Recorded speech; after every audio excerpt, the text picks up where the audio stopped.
Okay. Okay, so now we've got to the more interesting part of today's session. I'm going to hand over to Jeff Moller, who's going to talk about North American railroads, and specifically, I think, Jeff, the kind of the role that the AAR play. A lot of us have heard of the AAR. Maybe we don't know what you do. So I'll hand over to you. I think we've probably got 15, 20 minutes if people don't mind going over a little bit. So yeah, it's all yours. Thank you, Andrew. And again, you're able to see the screen? Yes, I can see Okay. it. All right.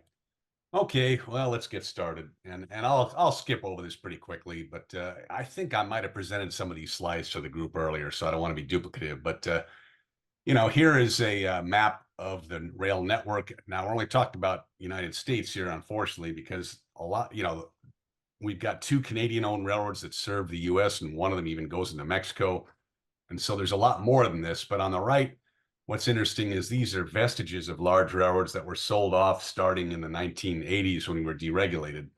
And, the smaller scale operation is more successful because perhaps they're not unionized or, they're more customer focused or something like that. So it's a very large part of our world are the so-called short line railroads. So here are the logos of the familiar ones here. There's 6 now. And then, of course, these are also members of the association, and they're a lot smaller. Some of them are bigger than you think if you add them up, like, for example, Genesee and Wyoming in the bottom left. That's not Wyoming out west. That's Wyoming County in New York, but they started out as a tiny salt hauling railroad probably 100 years ago, and they now own railroads all around the world. So, interesting groups of people here. Here's just a quick sketch. I won't go into a lot of details, but the Class 1 railroads, these are the largest railroads that they have gross revenues of more than $300 million. That's how they're identified. And some people don't realize that we are a private entity. We certainly are regulated commercially by the Surface Transportation Board, but we own our own networks, unlike railroads in most parts of the world. We also do not have open access here in the States.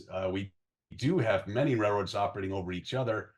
It's either because of the conditions of approving a merger or going back much farther where there's agreement. A simple example would be in Southern California, crossing the mountains north of Los Angeles. The Southern Pacific Railroad, now Union Pacific, owns the track, but BNSF, or formerly Santa Fe, probably runs more trains over their railroad. So, and of course, BNSF pays to the Union Pacific to maintain the route and so forth. I wanted to talk about our research facility. It's now known as MXV, which is mass times velocity. I didn't study a lot of physics, but I kind of understand that. They've been out in the Pueblo, Colorado area for about 40 years. In fact, they were the managers of the Transportation Technology Center, which is owned by the federal government. It was created in the early 1970s to study high-speed trains. They built a jet-powered train out there and this kind of a thing, but it fizzled after a couple of years, and so we reached agreement to take it over for the most part and to conduct research out there. The federal government maintained a small crew out there to do their own research, like they've done crashes of tank cars to see how strong they are, for example, and so on. Well, the lease came up a couple of years ago, and we were not successful in staying there. I, of course, have no idea. It's none of my darn business. One could conclude that, well, the government wanted to expand beyond rail, which obviously is not our mission. Or it may be that they found a person that underbid us. I don't know. It doesn't matter. Anyway, we're out of there. So we took over a new facility just down the road in a former Army munitions dump that's been cleaned up happily. And we've been there a little over a year, and we're already up and running. So the first thing we got running is our so-called fast track. Fatigue analysis. What does that stand for? I don't know, but basically that train you see there goes around in a circle hours a day. Different railroads loan the locomotives. So there's a BNSF unit in the front and some UP units behind, a bunch of rail cars. It'll go around this 4-mile loop scores of times over a period of, or hundreds of times a month, and it can create wear and tear that might take years on a real railroad. And so it's a controlled laboratory, if you will.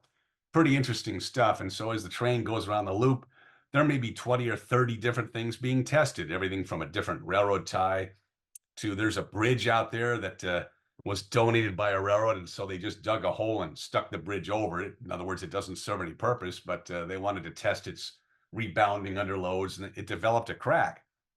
And of course, to you and I, a crack in a bridge is horrifying, but the researchers were delighted.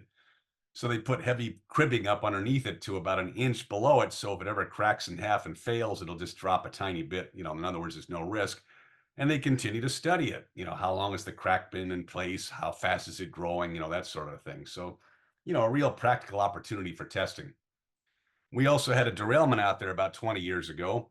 And, of course, the track was tore up and the trains were all over the place. We hired a normal contractor to go out there and pick it up. Now, these guys are used to clearing everything out of the way as quick as possible. I don't care if it's a load of new Corvettes, get it the hell out of the way. We got to get the track open, just shove it over on its side. So they brought that philosophy out there, and the researchers were like, wait, don't move that car yet. I want to take 2 more measurements here. In other words, if we've got a wreck, you might as well learn from it. So we studied it. So that's just a fun little anecdote. Here's one of the things we're testing out there. This is a device where the wheel rolls up on its flange. That's the lip that holds the wheel from going off the side of the rail, so that you can actually look up underneath it and see if there's any cracking going on. So it's an interesting new tool. I don't know that it's in production yet, but this just gives you an idea of some of the interesting things that are being researched out there. Another thing we do is we have a hazardous material training facility that's pretty well known. We offer this to emergency responders all around the country. We pay the fees. They just pay the airplane tickets and so forth to get out there. And we've trained hundreds and hundreds of people. And the reason there's a snake on their logo there is because there are a lot of rattlesnakes out there. So they always like to show off. They had one in a freezer one time, but that was at a rougher time and place. Nowadays, we're more tenderhearted, so they don't do that anymore. We also have an IT division in North Carolina that, among other things, manages the UMLR, the Universal Machine Readable Equipment Register, which is a sort of a 1960s term. Every rail car that passes between railroads is registered there, and it's useful for many purposes, including like, where's the car going? Who's paying the freight on it? What is its contents? Where's it coming from? All this data for 1.5 million freight cars. So they pass maybe 9 million messages a day back and forth. It's got the waybills. When a train is approaching an international border, we have to send the consist, that's the list of the cars and the contents, to customs ahead of time. There's a lot of work going on to plan trips so we can better forecast to the shippers where's the car and when's it going to get there. And asset health is certainly an important issue. We hear a lot about wayside detectors these days and burned off journals. We've been working for years on trend analysis so that let's say I'm a Western railroad and I've got a car that's coming east from Los Angeles and it goes by a wayside detector. The detector says, there's a flat spot on that car's wheels. It's not bad, but it's clearly not normal. Well, that's nice. In the old days, you just forget about it. But now that goes in the database. And the next time the car goes over a detector on an Eastern railroad, it watches to see, is it getting any worse? And it will track it before it gets to a critical safety measure and then set it out for repair. So a lot of stuff there. And here's, pardon me, I'm recovering from near death here. Here are some of the things we do. Everybody thinks about a trade association doing advocacy. That's where you so-called lobbying the government and so on. And we certainly have registered lobbyists that deal in that stuff. I frankly like to consider it more of education. People think the monolithic industry is affecting legislators and pushing them to do stuff. Well, no, it's more providing them an understanding of what would be the impact of proposed legislation or something like that. We also set standards, mostly mechanical issues. If you look on the top of any railroad coupler, right here, it'll say AAR on it because, we're caretakers of the design of the coupler. How strong is it? How much weight can it handle behind it? The shape of the knuckle and all that sort of a thing. Education, I kind of touched on that earlier, but we do other things too. I mean, we've updated the Boy Scout medal program for trains, and we certainly correct occasional misinterpretations in the press. I know that we all realize how rare that is, but from time to time, it does require a response. And of course, lots and lots of data, not only for our own purposes, but We provide performance data on traffic, speeds and so forth to the regulator, the Surface Transportation Board. Individual railroads will occasionally reach out to us. We handle a lot of data that's sensitive. In other words, the railroads might send us sensitive information and we may create some kind of a composite, but we're careful to guard their data because it has commercial ramifications. And here's an example of advocacy going on right now. Some of you might have heard of the California Air Resources Board. They have proposed that any locomotive built before 2007 be banned from use in the next couple of years. That railroads, starting in 2 years, start setting aside tens of millions, if not hundreds of millions of dollars in escrow, and that money be used only to purchase zero emissions locomotives, which will be required everywhere in the early 2030s. And we obviously have a different point of view about that. We would point out that our locomotives might burn 3 or 4 gallons per mile as they're producing work, but they're producing an awful lot more work than the competition. That we've already invested an awful lot in technology and continuing to do so. Several railroads are now experimenting with hydrogen locomotives, for example, namely CPKC and CSX. UP and BNSF are experimenting with battery electric locomotives that can be recharged either from a wayside wire or going downhill producing braking. So, we're on the path, but to press us like that is something that requires education from our perspective. And here's a picture of some of the locomotives I just touched on. On the upper left is a 20-year-old locomotive that had the diesel and the generator removed and a hydrogen fuel cell put in. That's what it looks like on the bottom left. Where the fuel tank used to be between the wheels at the bottom is now a huge battery box. I got the privilege of seeing this locomotive. It wasn't doing anything but sitting there, but it basically was sending out wisps of steam and making no noise whatsoever. CPKC has a couple of these now and is using them in revenue service. They're producing the hydrogen either through a solar farm or using, hydraulic fracturing up in Edmonton. And they're also selling or providing hydrogen kits to CSX to install on its locomotives. On the upper right is one of the battery electrics that was on test a couple of years ago. It looks just like a regular locomotive, but there's no diesel. It's got loads and loads of batteries in it. And it was not able to pull its own weight up and down the hills it was tested over, but nobody expected it to. It was a pilot project. But it did provide pulling power for part of the way up the mountain. And then when it got to the top of the mountain, its braking system, which is those windows behind the locomotive cab, those, instead of just wasting the energy as heat like most locomotives, the electricity that was produced by that was used to recharge the battery. So, promising, interesting technology. And on the bottom right is just a diagram of a 1970s locomotive that's been reconfigured with new systems to make it more efficient. So, lots of stuff on the horizon, a lot of interesting stuff, but our fear is if the EPA is now weighing in on whether the California regulation is permitted or not, because generally interstate issues are regulated by the federal government. If they're not, every state could do differently. But, people seem to be in favor of California now, so we could have a patchwork of requirements so that we might have to have multiple locomotives to be qualifying in different states. So it's a scary prospect, and so we're putting a lot of energy behind it. And that's it. I'm glad to answer questions or shut up since we're almost out of time anyway. All right. Hey, terrific, terrific, Jeff. I guess I'll go back to my screen. Put everybody on. Yeah, I just stopped mine.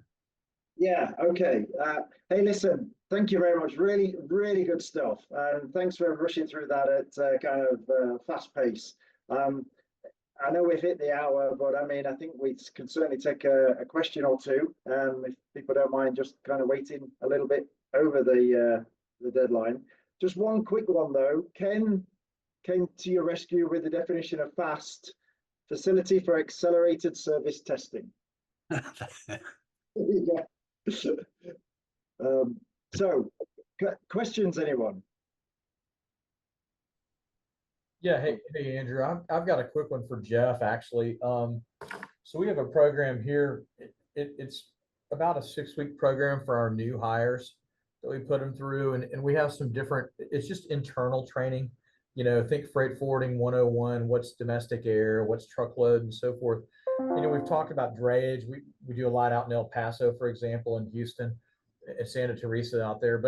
But I wonder, Jeff, I know some of that content might not be, well, it doesn't have the voiceover necessarily if you're not presenting it, but you know, the first couple of slides where you showed like the short line rails, you're talking about Genesee and Wyoming, and then of course the advent of KC as a class one now and things like that. Are any of those slides available, or could you make those available to somebody like me just to share internally with employees, or are they sort of you know, private content for AAR? Well, I'm happy to do it. Our policies generally they got to be a PDF so that they're locked down. But you know, Yeah. if you first handful, I don't know, Andrew, were you hoping I would just give everybody the slides, which I probably would do, but It's up to you. I'd be happy we can circulate it within just the group here. I mean, you take a look, see if there's anything you want to take out. you know, one of the challenges with PDFs, of course, is the MXV slides are all top of each other, but that's probably not your subject. The other thing, Carrie, is I mean, my job is to be an advocate for the industry, so I'd certainly be open to talking with you about just joining the group virtually if that would be of interest as well. Yeah, that might actually be better if you wouldn't mind. I mean, it'd be probably 30-minute commitment, you know, tops, but a little Q&A and just kind of. Yeah, I mean, I could expand it to exactly the kinds of things you're interested in or whatever. Yeah, let's talk offline, but happy to do it. Thank you so much. Let me tell you something, Jeff. So Houston Community College that we spoke about earlier in the meeting, they were telling me that the weakest part of their syllabus is rail logistics. You know, they're even saying maybe kind of me or someone even more able, like yourself, might even be interested in kind of putting something together for them. I mean, I think they have a budget for that. So, you know, that's another option. Yeah, let's talk because I mean, I would be happy to enlist my members. In all candor, things are stressful right now. One railroad has let staff go, including management, and the other one is under a lot of pressure as well. So they may not be thinking extracurricular activities right now, but you know, it's worth a try. It's Yeah. I mean, we do recognize that we need to attract the next generation, and what better way than education? I agree. I think there's a lot of ignorance. I mean, unbelievable amount of ignorance, and that's not meant as an insult because we've not been able to kind of get out there what the importance of freight rail to the U.S. economy, the size and the scale of the industry, and kind of what it does and what it means. So, you know, Kerry, I think you raise a really interesting point there. I'm sure your company is not alone actually having a demand for that. So we're seeing education establishments and any company in the industrial space as well. So I have a quick one for you, Jeff. So AAR, do you also represent any passenger railroads as well? Yeah, more. Yeah, I focused on freight there, but our major passenger members include Amtrak, Metra in Chicago, the MTA lines in New York City. I think Jersey Transit's a smaller member, and there's probably one or two others I'm not thinking of right now. But yeah, and some of them actually tell us that we're more responsive to some of the things than APTA is. And I'm not criticizing APTA. I'm just saying that our focus is a little bit different than theirs is. So, you know, we have a role to play there as well. Well, I do a bit of work with the Commuter Rail Coalition, so very similar body to the AAR, but they just focus on those commuter railroads around the country. And I think, you know, hopefully there's some harmony between you and them, because I think you could both work together, certainly on the advocacy side. Yeah, and I used to work with Kellyanne all the time, so you know we're known people. Oh, so you don't care? Yes. Okay. Right. I have a question. Go ahead, It's Ken. kind of for both of you there. If Bill Van Swano used to put on a passenger trans on freight railroad conference with all this talk from the FRA about all more passenger trains, and Amtrak clearly has the ability to put in service in a finite length of time. But nevertheless, with all that talk going on, would now be the time for someone like Bill Van Swano to try to resurrect that kind of conference to get a little bit of a more reality into that discussion, maybe than might happen among folks that don't understand both the freight and the passenger logistical sides.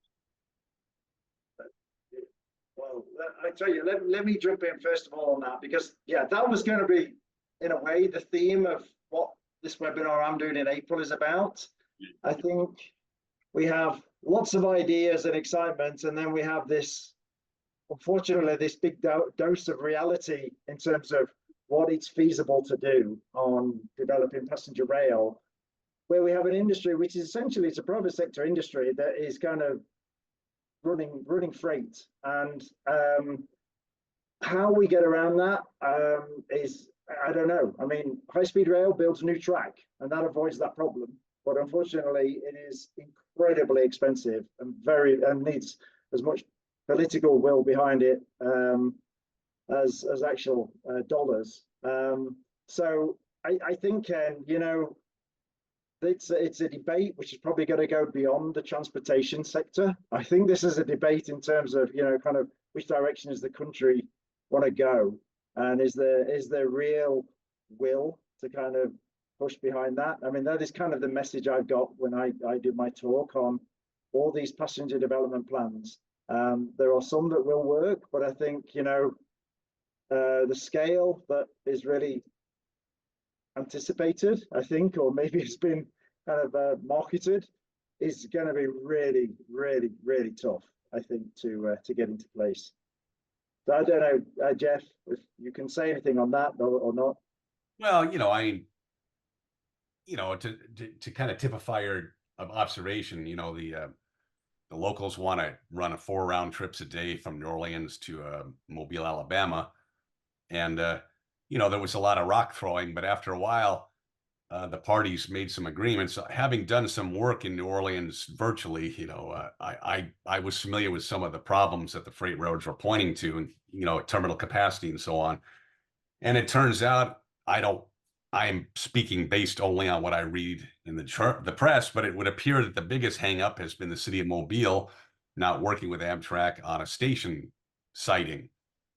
You know, in other words, the railroads have agreed, yeah, okay, we'll run the trains. There's been agreement to put in these improvements and so on. It seems to me that there are some wonderful things going on, though. For example, the new Hudson tunnels are just getting underway. The new Portal Bridge that's east of Newark, New Jersey is well underway.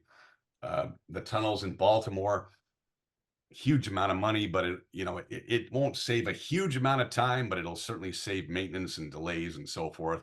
So, you know, there certainly is an argument to be made for those kinds of improvements, but to put a daily train on from Los Angeles to New Orleans, you know, one might argue that the demand isn't really there for the entire run. It's incremental, you know, like somebody might want to go from Los Angeles to Phoenix, which you can't do directly because the track is gone. So you have to go to Tucson and come back, you know, that sort of thing.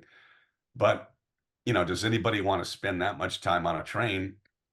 And it's not all that scenic, having used to work for that railroad. You know, maybe and I understand the political realities that you know, Amtrak is wise enough to know it needs to serve lots of places in order to get support, even if they may not make complete sense. So, yeah, you know, Van Tuano, his program might be of interest now because there's all sorts of talk about all these monies available to do all this, and Amtrak's proposing we're going to have a second train through South Dakota and so forth. But you know, it might be good to kind of test some of those theories. They certainly are getting new equipment, which they badly need. I mean, the coaches are 40+ years old, you know, and so forth. And just to say, so this, when I talk about a lot of money, $66 billion is what is being, well, it's been approved for passenger rail development. But half of that is essentially recuperating deferred maintenance for the past 20 odd years. And those bridges that you mentioned, Amtrak's ancient rolling stock replacement. So kind of it's a catch-up, but still half of $60 billion is still a significant amount of money. And it's interesting to see where the programs that's been looking at. So if you're interested in that, plug in on the 17th of April when I do my webinar on this. Okay, well over time, and I think the problem, you know, so it's Jeff's fault for doing a fascinating kind of talk there. So thank you ever so much, Jeff. I'll kind of stop the recording now. and thank everyone who